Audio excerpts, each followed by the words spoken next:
बिस्मिल्लाहिर्रहमानिर्रहीम। बच्चों, आज हम स्टार्ट करेंगे chapter number 5 linear inequality and linear programming.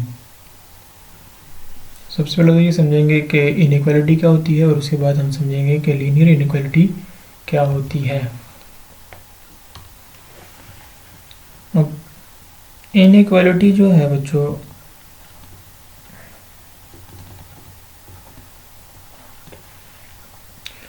कोई भी मैथमेटिकल एक्सप्रेशन जिसमें ये सिंबल यूज़ हो रहे हो लेस देन और इक्वल टू, ग्रेटर देन और इक्वल टू, इनमें से कोई एक सिंबल किसी मैथमेटिकल एक्सप्रेशन में यूज़ हो रहा होगा तो वो इनइक्वालिटी कहलाएगी। जैसे 2x² plus 3x plus 5 is less then 0। तो देखें ये मैथमेटिकल एक्सप्रेशन है और इसके अंदर इनमें से एक सिंबल यूज़ हो रहा है, तो इसे हम बोलेंगे ये एक इनइक्वालिटी है। जैसे 3x plus 2 is greater than 0, ये भी एक इनइक्वालिटी है। अब लीनियर इनइक्वालिटी कौन सी होगी? लीनियर इनइक्वालिटी तो वो इनइक्वालिटी जिसमें जो एक्सप्रेशन यूज़ हो रहा हो वो लीनियर हो। जैसे आपके पास यानी इस तरह की फॉर्म का हो, ax plus by is less than some constant c या 0। तो देखें यहाँ पे जो वेरिएबल यूज़ हो रहे हैं उनकी पावर 1 है, तो जो एक्सप्रेशन यूज़ हो रहा हो उसकी डिग्री 1 होनी चाहिए। तो इस तरह की जो इनइक्वालिटी होगी उसे हम लीनियर इनइक्वालिटी बोलेंगे। जैसे 2x plus 7y is less then 8, तो ये एक लीनियर इनइक्वालिटी है। और इसी तरह 2x plus 7 is less than 5, ये भी एक लीनियर इनइक्वालिटी है क्योंकि यहाँ पे जो वेरिएबल यूज़ हुआ है उसकी डिग्री यहाँ पे 1 है, तो ये लीनियर इनइक्वालिटी कहलाएगी। एसोसिएटेड इक्वेशन, किसी भी इनइक्वालिटी के साथ एसोसिएटेड इक्वेशन क्या होती है? फर्ज करें हमारे पास कोई इनइक्वालिटी है, लीनियर इनइक्वालिटी हमारे पास ax, हम बात कर रहे हैं एसोसिएटेड इक्वेशन, हम बात कर रहे हैं एसोसिएटेड इक्वेशन की। तो फ़र्ज़ करें बच्चों हमारे पास कोई इनइक्वालिटी है ax plus by is less then c। तो हम क्या करते हैं, ये जो कंपैरिजन ऑपरेटर है लेस देन, यानी इनमें से इक्वालिटी भी तो एक कंपैरिजन ऑपरेटर है जिसमें हम इक्वल लिखते हैं, लेकिन इनमें से less than, less or equal to, greater than और ग्रेटर इक्वल, इनमें से इसको हम हटा के सिर्फ इक्वालिटी अगर लगा दें, जैसे ax plus B Y is less than c है, तो हम क्या करें इसकी जगह लिख देते हैं ax plus B Y is equal to c. तो इसको अगर हम 1 का नाम दें, इसको 2 का नाम दें, तो 2 जो है ये एक इक्वेशन है और ये एसोसिएटेड इक्वेशन है 1 की। 1 एक इनइक्वालिटी है और 2 उसकी एसोसिएटेड इक्वेशन है। तो किसी भी इनइक्वालिटी के अंदर हम सिंबल ऑफ इनइक्वालिटी जो है उसको ख़त्म करके उसकी जगह इक्वालिटी लगा के एसोसिएटेड इक्वेशन बना सकते हैं। अब बाउंड्री लाइन क्या होती है इसको देखते हैं। अब अगर हम किसी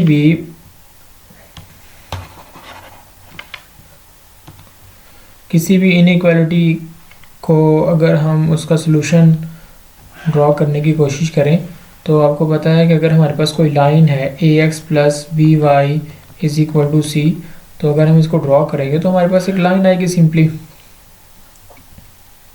अब अगर यहाँ पे इनइक्वालिटी है, इस लाइन नहीं है, इज़ इक्वल टू सी नहीं है, बल्कि यहाँ पे ax plus B Y is less than c है या ग्रेटर देन सी है या less or equal to c है, इस तरह का सिंबल इसमें यूज़ हो रहा है, तो फिर इसका सोल्यूशन सिर्फ ये लाइन नहीं होगी।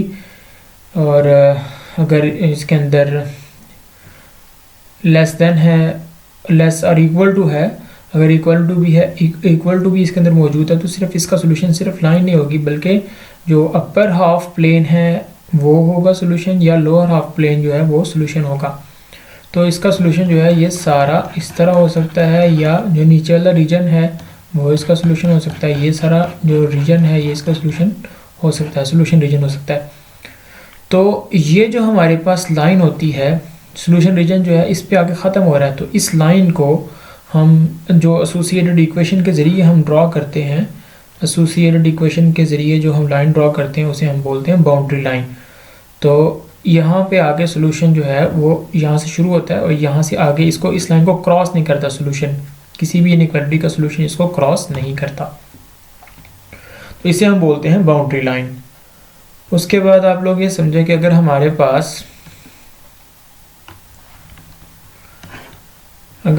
पास कोई वर्टिकल लाइन, ये हमारा एक्स एक्सिस है और ये हमारा वाई एक्सिस है। अब अगर हमारे पास कोई वर्टिकल लाइन है इस तरह से, तो वर्टिकल लाइन हमारे पूरे प्लेन को 2 हाफ प्लेन्स में जो है वो कट कर देती है, 2 हाफ प्लेन बना देती है। एक उसका ये वर्टिकल लाइन से राइट है तो इसे हम बोलेंगे राइट साइड पे जो है इसे बोलेंगे राइट हाफ प्लेन, और वर्टिकल लाइन का जो लेफ्ट साइड पे है इसे हम बोलते हैं लेफ्ट हाफ प्लेन। लेकिन अगर कोई लाइन जो है वो वर्टिकल लाइन नहीं है, नॉन वर्टिकल लाइन है, किसी भी तरह की हॉरिजॉन्टल है या किसी भी तरह की लाइन है, जैसे मैं यहाँ पे ड्रॉ करता हूँ, हमारे पास एक इस तरह की लाइन है, तो ये जो लाइन है इसने पूरे प्लेन को 2 हाफ प्लेन्स में कन्वर्ट कर दिया है।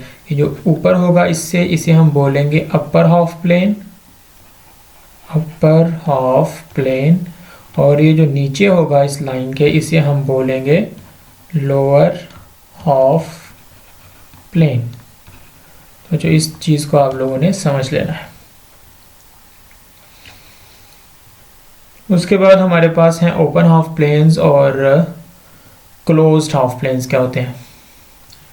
अगर हमारे पास जो कोई इनइक्वालिटी है और लीनियर इनइक्वालिटी है, फर्ज करें हमारे पास इस तरह से है ax plus B Y is less than 5, इस तरह से आ गया।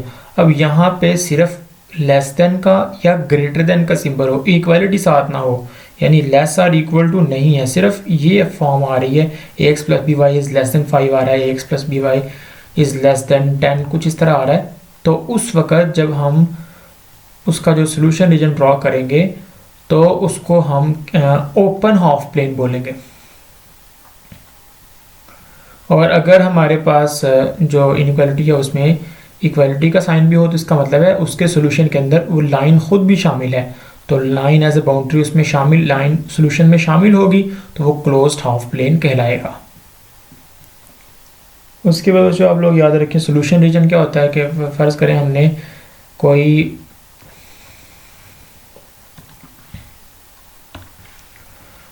हमारे पास ये एक्स एक्सिस है और ये वाई एक्सिस है, और इसके ऊपर हमने कोई लाइन एसोसिएटेड इक्वेशन जो थी किसी भी इनइक्वालिटी की, वो एक इक्वालिटी होगी, जैसे ax plus B Y is less or equal to c है, तो इसकी एसोसिएटेड इक्वेशन हम लिख सकते हैं ax plus B Y is equal to c।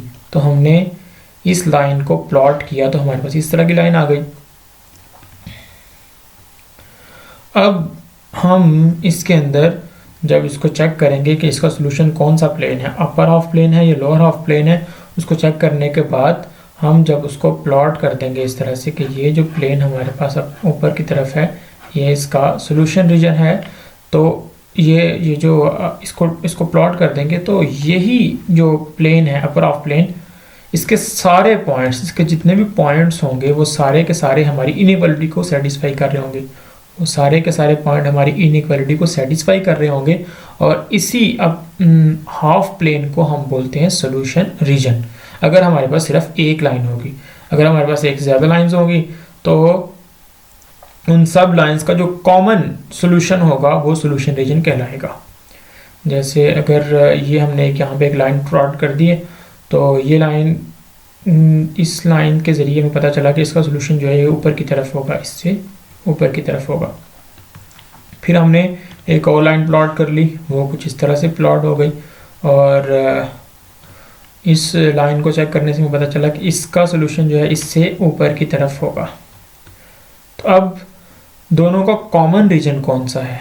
दोनों का कॉमन रीजन जो है वो ये है, ये वाला। तो फिर ये जो हमारे पास एरिया है ये फिर सोल्यूशन रीजन नहीं होगा, सिर्फ ये जो एरिया है ये सोल्यूशन रीजन होगा। तो इस तरह से आपने इसको समझना है। उसके बाद बच्चों हमारे पास एक डेफिनेशन है कॉर्नर पॉइंट।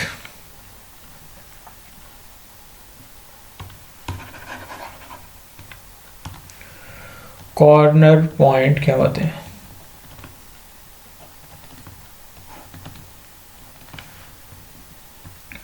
देखिए यहाँ पे हमारे पास ये जो मैंने रेड शेड किया ये हमारे पास सोल्यूशन रीजन है, और सोल्यूशन रीजन के लिए ये जो लाइंस हैं ये एज अ बाउंड्री काम कर रही हैं। ये भी एक बाउंड्री लाइन है और ये भी एक बाउंड्री लाइन है। तो जहाँ पे हमारे पास सोल्यूशन रीजन की बाउंड्री लाइंस इंटरसेक्ट करती हैं उस पॉइंट को हम बोलते हैं कॉर्नर पॉइंट। इसे कॉर्नर पॉइंट भी बोल सकते हैं और इसको वर्टेक्स भी बोल सकते हैं। इसको आप लोग वर्टेक्स भी बोल सकते हैं। तो हम सिंपली ये कह सकते हैं कि सोल्यूशन रीजन की बाउंड्री लाइंस जहाँ जहाँ इंटरसेक्ट करेंगी उन सारे पॉइंट्स को हम कॉर्नर पॉइंट्स बोलेंगे। एक और बात यहाँ बच्चों आप लोग समझ लें कि अगर हमारे पास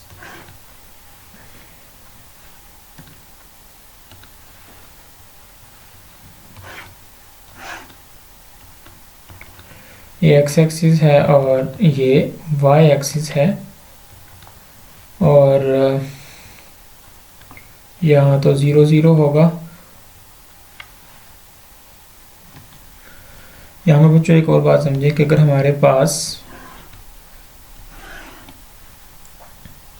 ये एक्स एक्सिस है और ये वाई एक्सिस है, और यहाँ पे हम ये हमारा ओरिजिन हो गया, इसको ओरिजिन बोलते हैं। यहाँ पे x की वैल्यू 1 है, यहाँ पे x की वैल्यू 2 है, यहाँ पे x की वैल्यू 3 है, x की वैल्यू -1, x की वैल्यू -2, x की वैल्यू -3, y की वैल्यू 1, y की वैल्यू 2, y की वैल्यू 3 एंड इसी तरह y की वैल्यू -1, -2 एंड -3। तो यहाँ पे x की वैल्यू 1 है या x की वैल्यू 2 है, जहाँ पे अगर यहाँ पे हम एक वर्टिकल लाइन प्लॉट कर दें, यहाँ पे अगर हम एक वर्टिकल लाइन प्लॉट कर देते हैं इस तरह से, तो इस पूरी लाइन के ऊपर x की वैल्यू 2 है और 2 ही रहेगी। यहाँ पे देखेंगे ये जो पॉइंट है यहाँ पे x कोऑर्डिनेट 2 है और y कोऑर्डिनेट 0 है। यहाँ पे देखेंगे तो x कोऑर्डिनेट 2 है, y कोऑर्डिनेट 1 है, यहाँ पे x कोऑर्डिनेट भी 2 है, y कोऑर्डिनेट भी 2 है एंड सो ऑन। यहाँ पे देखेंगे तो x कोऑर्डिनेट 2 है और y कोऑर्डिनेट -1 है, एंड यहाँ पे देखेंगे तो x कोऑर्डिनेट 2 है और y coordinate -2 and so on. ये चलती रहेगी ऐसे ही। तो इस पूरी लाइन के ऊपर हमारे पास जो x की वैल्यू है वो 2 है। x is equal to 2 is the equation of this line. इस लाइन की इक्वेशन हमारे पास x इज इक्वल टू 2 होगी। इसी तरह अगर हम 3 पर ड्रॉ करेंगे वर्टिकल लाइन तो उसकी इक्वेशन होगी x इज इक्वल टू 3। अगर हम -3 पर ड्रॉ करेंगे एक वर्टिकल लाइन तो उसकी इक्वेशन होगी x इज इक्वल टू -3। तो यहाँ से हम ये कह सकते हैं कि x is equal to some constant is the equation of a vertical line. ये हमारे पास वर्टिकल लाइन की इक्वेशन है। और अगर हम ये जो y की वैल्यूज़ हैं यहाँ पे एक लाइन प्लॉट कर दें जो कि हॉरिजॉन्टल लाइन है, तो इस पूरी लाइन के ऊपर y की वैल्यू 3 रहेगी। यहाँ जो पॉइंट होगा यहाँ पे x कोऑर्डिनेट 2 है तो y कोऑर्डिनेट 3 है। जहाँ भी चले जाएं इस लाइन के ऊपर यहाँ पे देखेंगे तो इसका x कोऑर्डिनेट -1 है और इसका y कोऑर्डिनेट 3 ही रहेगा। तो इस पूरी लाइन के ऊपर जहाँ भी देखेंगे तो y की वैल्यू 3 ही रहेगी। तो इसका मतलब है इस लाइन की इक्वेशन है y इज इक्वल टू 3। अगर हम इसको यहाँ पे ड्रॉ करते 1 के ऊपर ड्रॉ कर लेते, इसको यहाँ पे ड्रॉ कर लेते तो इसकी इक्वेशन आती है हमारे पास y इज इक्वल टू 1। अगर हम ये जो x एक्सिस है ये भी तो एक हॉरिजॉन्टल लाइन है, तो इसकी इक्वेशन यहाँ पे y की वैल्यू कितनी है इस पूरे x एक्सिस के ऊपर 0, तो इसका मतलब y is equal to 0 is the equation of x axis. तो यहाँ से हम ये कह सकते हैं, सो दिस मीन्स, यहाँ से ये बात हमने कही इसका मतलब है कि y is equal to some constant b is the equation of horizontal line. ये हॉरिजॉन्टल लाइन की इक्वेशन है। और x एक्सिस और y एक्सिस भी तो लाइंस हैं, तो x जो हमारे पास x एक्सिस है ये हॉरिजॉन्टल लाइन है और इसकी इक्वेशन होगी y इज इक्वल टू 0। और आप y एक्सिस के ऊपर देखें तो y एक्सिस एक वर्टिकल लाइन है और इस पूरे y एक्सिस के ऊपर x की जो वैल्यू है वो 0 रहेगी, तो इसका मतलब है x जो y एक्सिस है इसकी इक्वेशन है x इज इक्वल टू 0। तो ये आपको याद रखना चाहिए कि y is equal to 0 is the equation of x axis and x is equal to 0 is the equation of y axis. और ये भी याद रखना चाहिए कि अगर हमें कहा जाए कि आप x इज इक्वल टू 1/2 को प्लॉट करके दिखाएं तो हम x इज इक्वल टू 1/2 देखेंगे कहाँ पे है, यहाँ पे 0, यहाँ पे 1/2 और यहाँ पे चूंकि x is equal to some constant है तो ये एक वर्टिकल लाइन की इक्वेशन है, तो यहाँ पे हम एक सीधी लाइन लगा देंगे parallel to the y axis, तो x इज इक्वल टू 1/2 को इस तरह से हम प्लॉट कर सकते हैं। इस चीज़ को बच्चों आप लोगों ने बड़ी अच्छी तरह से ज़हन में रखना है।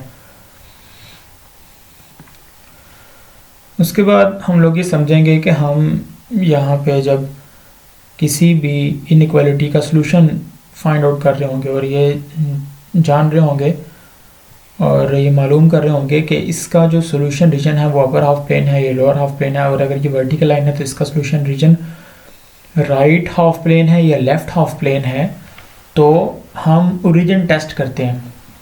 फ़र्ज़ करें हमारे पास यहाँ पे ये x एक्सिस है और ये y एक्सिस है और यहाँ पे हमें एक इनइक्वालिटी दी गई ax plus by is less और इक्वल टू c। इसका सोल्यूशन रीजन फाइंड आउट करने के लिए, उसको प्लॉट करने के लिए हमें एक इनइक्वालिटी दी गई, तो हम सबसे पहले क्या करेंगे, इसकी एसोसिएटेड इक्वेशन लिखेंगे। इसकी हम लिखेंगे एसोसिएटेड इक्वेशन। एसोसिएटेड इक्वेशन जो होगी वो कुछ इस तरह से होगी, वो एक लीनियर इक्वेशन होगी x plus B y is equal to c. तो चूंकि ये लीनियर इक्वेशन है तो इसका ग्राफ जो होगा वो एक लाइन होगी, तो फ़र्ज़ करें इसका ग्राफ जो है वो इस तरह की एक लाइन आ जाती है। अब इस लाइन को कैसे प्लॉट करना है, तो उसके लिए आप इसका x इंटरसेप्ट फाइंड आउट कर लें और y इंटरसेप्ट फाइंड आउट कर लें। x इंटरसेप्ट जो है वो हमारे पास फाइंड आउट करने के लिए क्या करेंगे, for x intercept find out करने के लिए हम y को 0 पुट कर देते हैं। तो y is equal to 0 is the equation of x axis. तो हमारे पास जो x इंटरसेप्ट होगा वो ये यहाँ पे होगा, x इंटरसेप्ट यहाँ पे। तो इसके लिए ये जो पॉइंट है ये आपने फाइंड आउट करने के लिए y को 0 पुट कर देना। तो यहाँ से x की वैल्यू आ जाएगी आपके पास, उसको तो x की जो वैल्यू आएगी, फ़र्ज़ करें x की वैल्यू a आती है और y की वैल्यू तो 0 रखी थी हमने, तो ये हमारे पास एक पॉइंट आ गया। इस पॉइंट को यहाँ प्लॉट कर देंगे। इसी तरह हम y इंटरसेप्ट फाइंड आउट करेंगे तो वो y एक्सिस के ऊपर पॉइंट होगा, तो यहाँ पे इसको प्लॉट कर देंगे। अब अगर हमारे पास 2 पॉइंट हों तो आपको पता है कि 2 पॉइंट से अगर हम किसी लाइन को पास करें तो वो यूनिक लाइन होगी, इसके अलावा कोई ऐसा नहीं हो सकता कि 2 डिफरेंट पॉइंट्स से एक से ज़्यादा लाइंस पास कर सकें, ऐसा नहीं हो सकता। तो यहाँ से जो लाइन पास करेगी वही हमारी लाइन होगी, उसको हम ड्रॉ कर लेंगे। ड्रॉ करने के बाद हमने बताना है कि इसका जो सोल्यूशन है ये अपर हाफ प्लेन है या लोअर हाफ प्लेन है। तो उसके लिए हम क्या करते हैं, ओरिजिन टेस्ट करते हैं। ये हमारा ओरिजिन है और इसके कोऑर्डिनेट्स हैं 0 0। तो हम इस ओरिजिन को, ये जो हमारा ओरिजिन होगा, इसको टेस्ट करेंगे अपनी इनइक्वालिटी के अंदर। हम ओरिजिन को पुट कर देंगे अपनी इनइक्वालिटी में। अगर हमारी इनइक्वालिटी सेटिस्फाई कर गई तो हमारा जो सोल्यूशन रीजन होगा वो लाइन से उस तरफ होगा जिस तरफ हमारा ओरिजिन है, क्योंकि ओरिजिन ने हमारी इनइक्वालिटी को सेटिस्फाई किया। देखो हम कोई भी पॉइंट जो है वो चेक कर सकते हैं, लेकिन हमारे लिए हर दफ़ा हर क्वेश्चन में एक ही तरह का मेथड रखने के लिए हम क्या करेंगे, हम ओरिजिन को टेस्ट करेंगे। हमें एक इनइक्वालिटी मिली, हमने उसको एसोसिएटेड इक्वेशन में कन्वर्ट किया, उसके बाद उसके 2 पॉइंट फाइंड आउट किए, x इंटरसेप्ट फाइंड आउट किया, y इंटरसेप्ट फाइंड आउट किया, वहाँ उसको प्लॉट करने के बाद उनको हमने लाइन को ड्रॉ कर दिया। लाइन को ड्रॉ करने के बाद हमने बताना है कि अगर वो एक ही लाइन है, अगर ज़्यादा लाइन है तो उनको भी हम चेक करते हैं, उसको भी जो मेन प्रोसेस होगा वो यही होगा। तो फिर हमने वहाँ पर ये बताना है कि इसका जो हमारे पास सोल्यूशन रीजन है ये अपर हाफ प्लेन है, अगर एक लाइन है तो इसका solution region upper half plane है या लोअर हाफ प्लेन है, हमें अभी कंफर्म नहीं है। ये भी हो सकता है और ये भी हो सकता है। तो हम क्या करेंगे, अगर इसके अंदर चेक करेंगे, इस इनइक्वालिटी के अंदर अपना जो ओरिजिन है उसको रख के टेस्ट करेंगे। अगर इस इनइक्वालिटी ने ओरिजिन को सेटिस्फाई कर दिया तो इसका मतलब है कि जो सोल्यूशन रीजन है वो उस तरफ है जिस तरफ हमारे पास ओरिजिन है। तो उस वक्त इसका जो सोल्यूशन रीजन आ जाएगा वो ये आ जाएगा। लेकिन अगर ओरिजिन इसके अंदर रखने से, हमने पुट करने से, अगर हमने x और y की जगह 0 0 पुट कर दिया और हमारी इनइक्वालिटी सेटिस्फाई नहीं की, तो जिस तरफ ओरिजिन है वो वाली तरफ हमारा सोल्यूशन रीजन नहीं होगा, उसके अपोजिट साइड में हमारे पास सोल्यूशन रीजन होगा।